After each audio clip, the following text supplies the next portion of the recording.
Put your hand up. The importance of raising our hands and waiting to be called on. We all have things we want to say. I might want to tell my teacher what I'm thinking, or I might want to ask my friend what they're doing after school. I might even just want to know what's for lunch.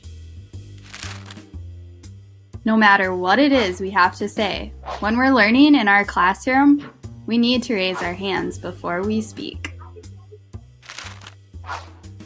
Why is this important? Let's think about it. We all have lots of students in the classroom, and if everyone shared every thought or question, we wouldn't be able to listen, learn, or focus. Pretend you're trying to do a math problem, and out of nowhere you hear, "I got a new dog. Her name is Betty. She's wild and crazy." Then you hear, "I have a dog too. I have a cat. I have a parrot named Roger." Let's stop and think. With all of our friends blurting, would it be easy to learn or focus? Do you think our thoughts would be on our math assignment or on our friend's parrot, Roger? When people blurt or talk out of turn, it's hard to focus and learn. This is why it's important we learn to raise our hands.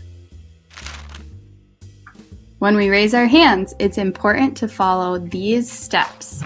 Step 1, stop and think. Is it a good time to share my thoughts or a bad time to share my thoughts? Step 2 is looking at my teacher.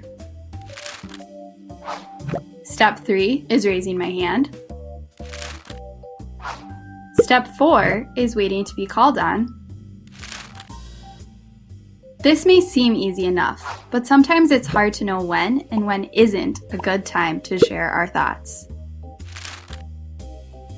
When deciding, you can think, is my thought on topic with what the teacher is talking about? Is my thought important to let my teacher know right now, or can it wait? And is my thought going to interrupt my teacher's or classmates' thoughts? When you answer these questions, you will know if it's a good time to raise your hand, wait to be called on, and share your thoughts.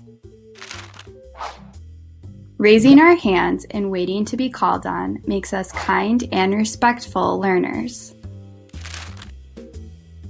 Now let's practice raising our hands with our teachers. You will be provided with lots of situations where you have to decide if it's a good time or a bad time to share your thoughts.